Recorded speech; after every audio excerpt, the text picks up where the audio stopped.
조용하지만 강력한 무언가가 한국의 영혼 깊숙한 곳에서 움직이기 시작했다. 보이지 않지만 느껴지는 에너지가 마치 시간이 멈춘 듯한 분위기 속에서 나라를 가로지르며 더 큰 결정을 위한 순간을 준비하고 있었다. 시계의 초침이 움직일 때마다 하나의 주기가 닫히고 또 다른 주기가 시작된다. 바로 이 순간 대한민국은 앞으로의 40년, 아니 어쩌면 그 이상 한 민족의 영적 운명을 결정할 기로에 다가서고 있다. 최근 많은 사람들에게는 잘 알려지지 않았지만 수십 년간 그의 환상을 따라온 이들에게는 존경받는 한 미국인 예언자가 너무도 강렬하고 분명하며 영적인 계시를 받았다. 그 계시는 48시간 동안 그의 몸을 어떤 설명할 수 없는 상태로 몰아넣었고 의학으로는 설명할 수 없는 일이었다. 그는 한국어를 하지 않는다. 한국을 방문한 적도 없다. 하지만 그는 영혼의 눈으로 한국을 보았다. 그의 눈에 비친 한국은 그를 눈물 짓게 하고 떨게 하며 그 어느 때보다도 깊은 침묵 속에서 기도하게 만들었다. 그의 환상은 신성한 선물이었고 동시에 짐이었다. 그 계시는 새로운 한국 지도자가 취임한 후 90일이 지나면 눈에 보이지 않지만 결정적인 영적 변화가 시작된다는 것이었다. 그것은 정치적 변화도 권력의 게임도 아니었다. 그것은 한국 민족의 집단적인 영혼에 대한 것이었다. 하늘에는 3개의 검은 달이 나타났고 매달 하나씩 각각은 새로운 단계의 시작을 의미했다. 첫 번째 달은 희망과 열정을, 두 번째는 침묵과 무감각을, 세 번째는 충격적인 계시와 쓰디쓴 수학을 동반했다. 하지만 가장 놀라운 점은 최종 결정이 대통령에게도 국회에게도 어떤 제도에게도 달려있지 않다는 것이다. 그 선택은 오직 5천만 한국인의 영혼 하나하나에 달려있었다. 각자의 마음, 각자의 가정, 각자의 양심. 첫 번째 달에는 사람들이 웃으며 걸었다. 마치 새로운 기운이 거리와 얼굴, 희망 어린 눈빛을 스치는 듯했다. 나라는 갓 태어난 아이처럼 뛰었다. 사람들의 눈빛 속에 축제가 있었다. 사람들은 다시 믿기 시작했다. 그러나 이 희망의 행간 속에서 예언자는 위험한 무언가를 보았다. 권력의 한복판에서 작은 거래들이 생겨났다. 이상한 침묵들, 보이지 않는 약속들, 꼭대기에서가 아니라 가장자리와 뒤편에서 시작된 부패, 악은 곰팡이처럼 퍼져갔다. 천천히, 조용히, 그러나 확실하게. 두 번째 달에는 모든 것이 평온해 보였다. 경제는 안정적이었다. 뉴스는 긍정적이었다. 광장은 사람들로 가득 찼다. 그러나 보이지 않는 세계에서 보이는 것은 달랐다. 사람들은 기도를 멈췄고 마음은 식어갔으며 믿음은 잠들었다. 양심은 침묵했다. 마치 한국이 영적으로 깊은 잠에 빠진 듯했다. 무거운 침묵이 나라를 뒤덮었다. 평화처럼 보였지만 그것은 영혼의 집단적 수면 상태였다. 예언자는 웃고 있는 나라를 보았지만 그 눈에는 더 이상 빛이 없었다. 기도는 멈추고 양심은 약해졌다. 나라는 계속 나아갔지만 자고 있었다. 세 번째 달에는 환상이 지진처럼 변했다. 가면들이 벗겨졌다. 진실은 쓰나미처럼 드러났다. 안전하다고 믿었던 것들이 무너졌다. 단단해 보였던 것들이 실은 연약했다. 영적인 혼란이 자리 잡았다. 그러나 그것은 벌이 아니었다. 그저 앞선 2달의 무관심에 따른 자연스러운 결과였다. 예언자는 이 순간을 국가의 거울이라 불렀다. 한국이 자기 자신을 마주보며 진정 무엇이 되었는지를 알게 되는 시간, 더는 숨길 수 없었다. 진실은 날 것으로 고통스럽게 그러나 반드시 드러났다. 이 90일간의 순환 동안 3개의 검은 달이 영적인 하늘에 떠올랐다. 그것들은 비유가 아니었다. 예언의 징조였다. 각각은 보이지 않는 타락의 단계를 나타냈다. 첫 번째 달은 시작의 열광 속에 나타났다. 어둡고 거의 보이지 않을 정도로 희미하며 희망에 취한 이들에게는 무시되었다. 하지만 예언자의 눈에는 그것이 부패의 뿌리가 이미 자라기 시작했다는 신호였다. 작은 거래들, 공허한 약속들, 은밀한 타협들, 아무것도 명확히 드러나지 않았다. 모든 것이 미묘했다. 증상 없이 스며드는 질병처럼. 두 번째 달은 더 크고 더 어둡고 더 조용했다. 그것은 영적 침묵의 달에 나타났다. 그것은 집단적 외면을 반영했다. 사람들은 잘못된 것을 보았지만 침묵을 선택했다. 언론은 말하지 않았고 마음은 반응하지 않았다. 겉보기의 평화는 영적 공허를 숨기고 있었다. 사람들은 일하고 웃고 일상을 이어갔다. 하지만 그 내면에서 한국의 영혼은 꺼져가고 있었다. 세 번째 달은 완전한 암흑이었다. 절망조차 감히 머무를 수 없는 어둠. 그것은 영적 붕괴, 자기 자신을 완전히 잊은 상태를 의미했다. 한국은 여전히 작동하고 있었다. 하지만 그것은 껍데기일 뿐이었다. 내면은 텅 비어 있었다.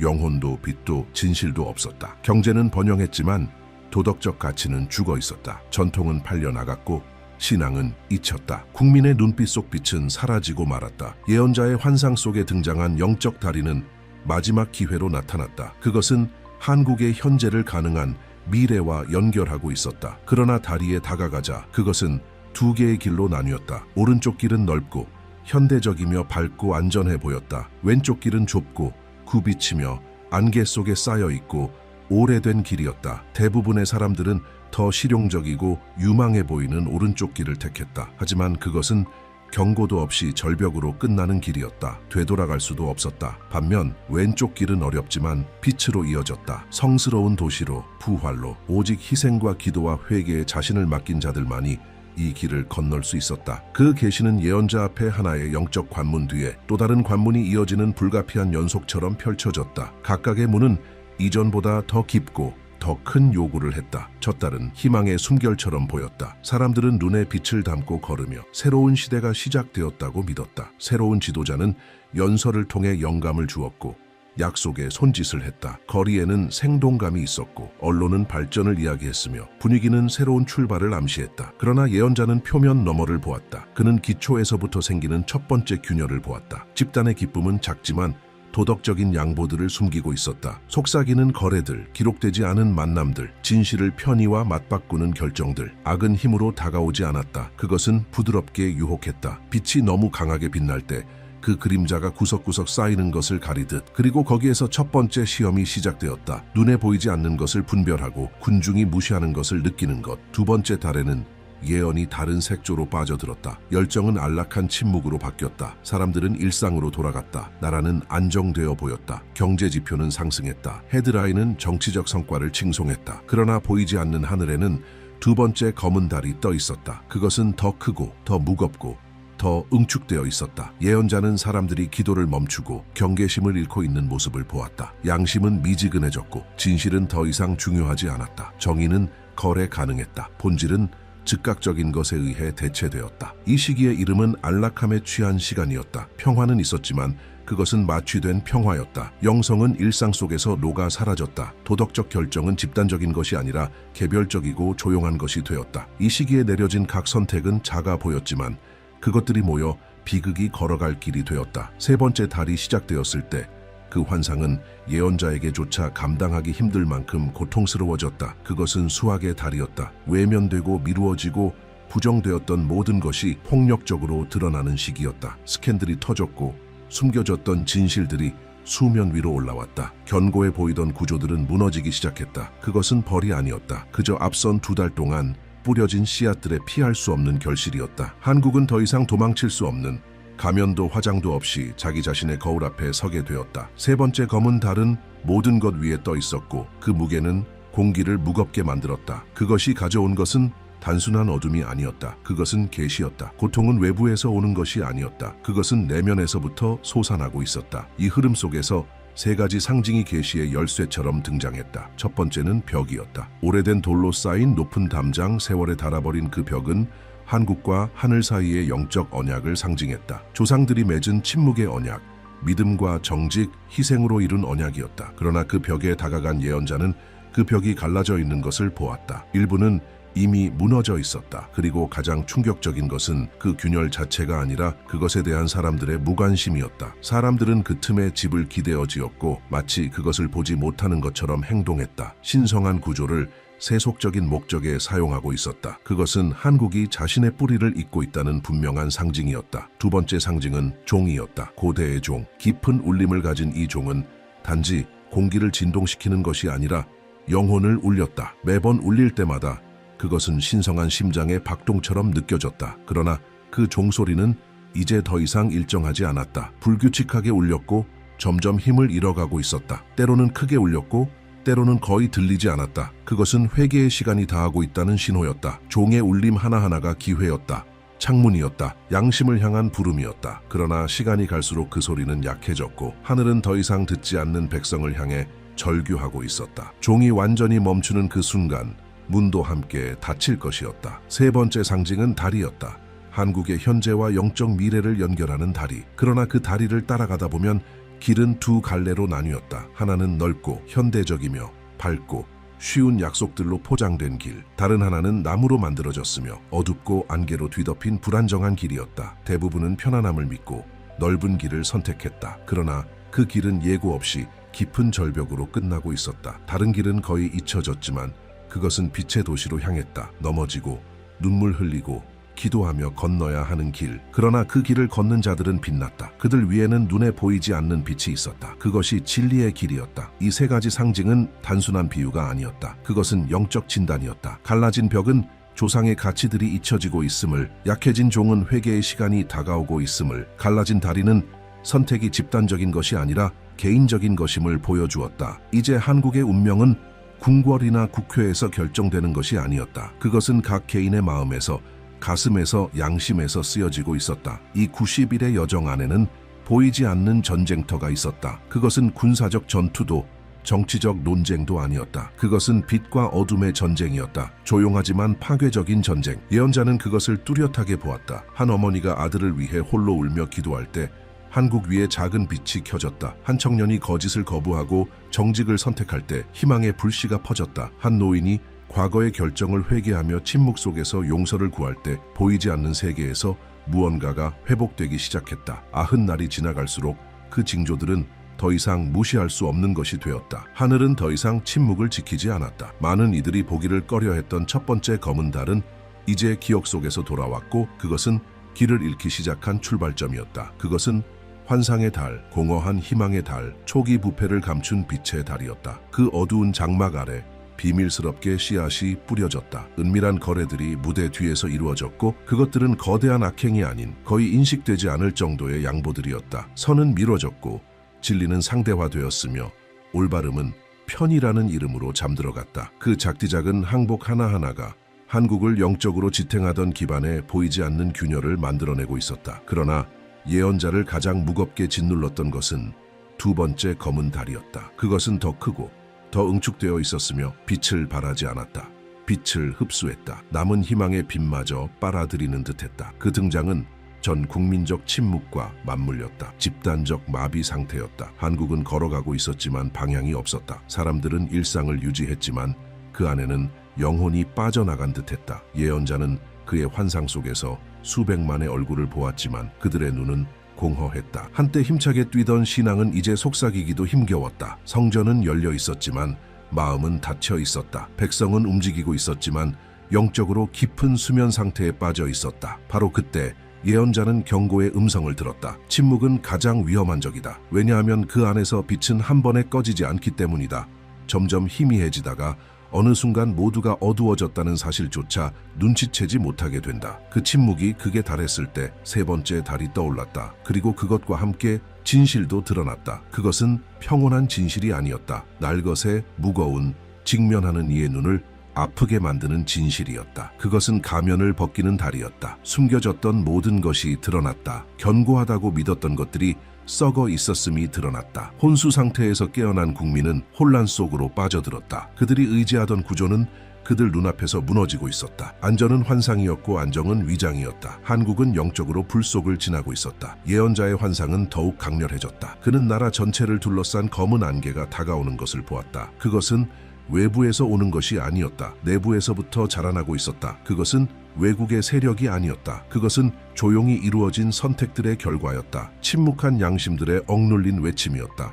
그리고 그 배경 속에서 세 개의 거대한 그림자가 드러났다. 그것들은 단순한 상징이 아니라 보이지 않는 운명의 실체를 조형하는 영적 존재들이었다. 첫 번째 그림자는 젊은이들을 덮고 있었다. 그것은 단절의 그림자였다. 그들은 과거와의 연결을 끊고 있었다. 민족의 역사, 전통, 영적 기억과의 보이지 않는 끈이 끊어지고 있었다. 그들은 자유를 얻었다고 믿었지만 내면은 점점 비워지고 있었다. 조상의 가치를 하나씩 거부할 때마다 하나의 등불이 꺼졌다. 그들의 손안에서 화면이 밝아질수록 그들의 영혼은 더 어두워졌다. 두 번째 그림자는 노인들을 감싸고 있었다. 그것은 늦은 회개의 그림자였다. 그들은 초자연적인 거울처럼 과거를 바라보았다. 불의 앞에서 침묵했던 순간들, 편의를 위해 원칙을 포기했던 시간들, 영적 유산을 무시했던 세월들이 떠올랐다. 그것은 정죄가 아닌 부름이었다. 그러나 수치심과 피로에 휩싸인 많은 이들은 더 이상 일어날 힘이 없었다. 그 침체 속에서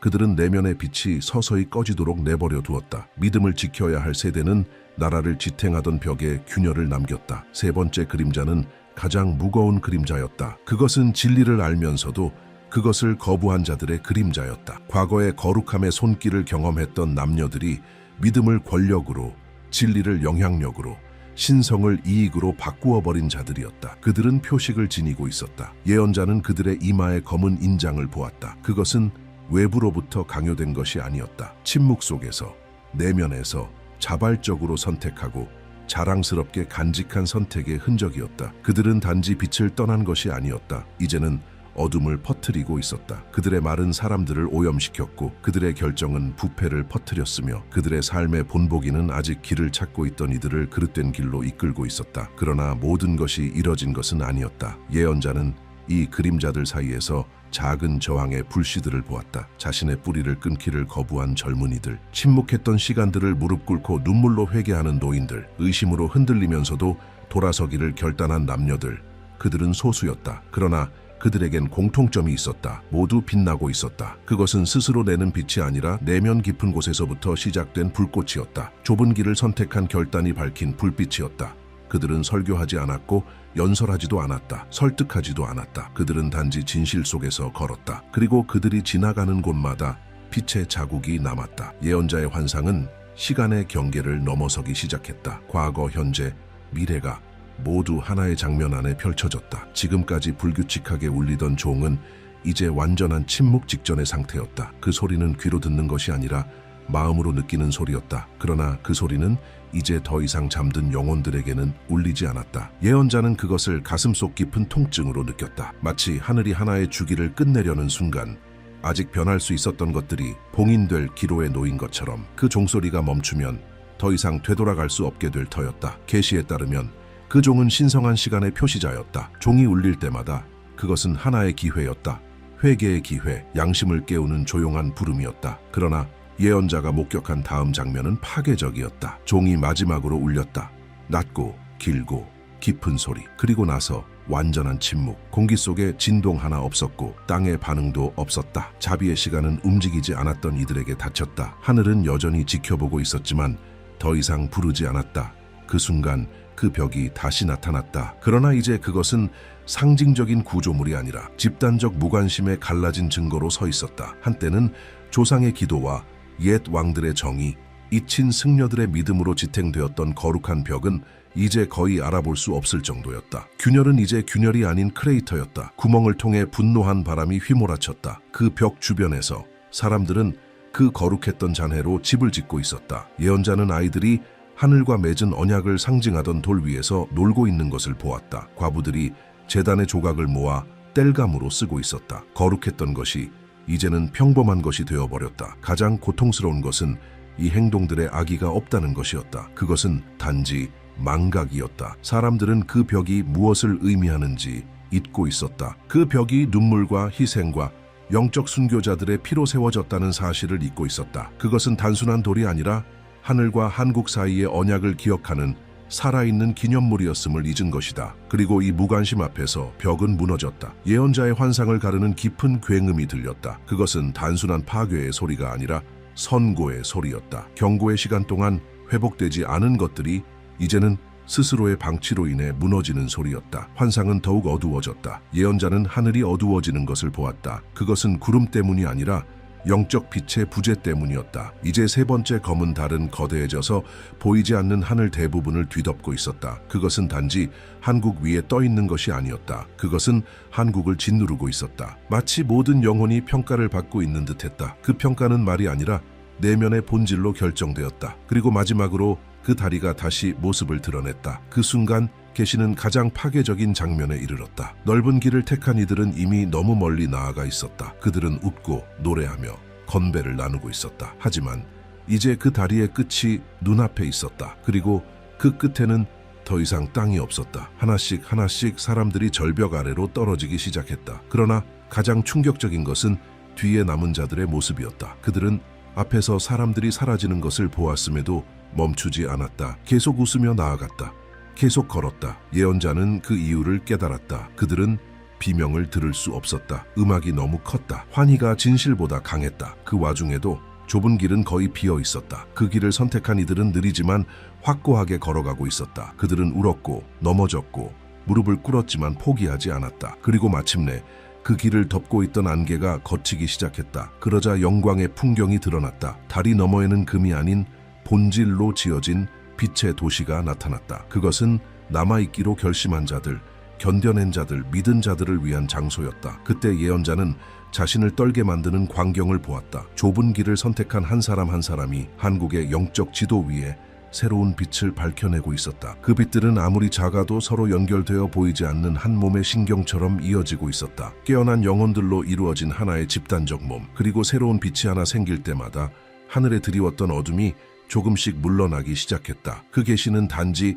추락만을 보여주는 것이 아니었다. 그것은 또한 저항을 보여주고 있었다. 그러나 모든 것을 바꾸는 결정적인 요소가 있었다. 나라의 운명은 궁전이나 국회에서 정해지지 않았다. 그것은 다리 위에서 결정되었다. 그 순간 그 조용한 발걸음 하나하나에서 앞으로 40년의 역사가 쓰여지고 있었다. 한국의 영적 전쟁은 무기로 싸우는 전쟁이 아니었다. 그것은 보이지 않는 선택들로 이루어진 전쟁이었다. 용서하기로 결단한 한 어머니, 돌아서기로 마음먹은 한 청년, 무릎 꿇고 기도하기 위해 일어선 한 노인, 두려움 속에서도 진실을 말한 한 아이, 각각의 개인적인 행위가 새로운 운명을 써내려가는 하나의 키보드 자판처럼 눌러지고 있었다. 그리고 마지막 징조가 나타났다. 어둠 속에서 하나의 불꽃이 피어올랐다. 홀로, 연약하게, 거의 보이지 않을 정도로 작았다. 그러나 그 불꽃은 꺼졌던 다른 불꽃들을 건드리기 시작했다. 하나씩 하나씩 작은 빛들이 다시 켜지기 시작했다. 그것은 파괴의 불이 아닌 깨어남의 불이었다. 한 가정에서 시작하여 한 동네로 다시 한 도시로 퍼져나갔다. 예언자는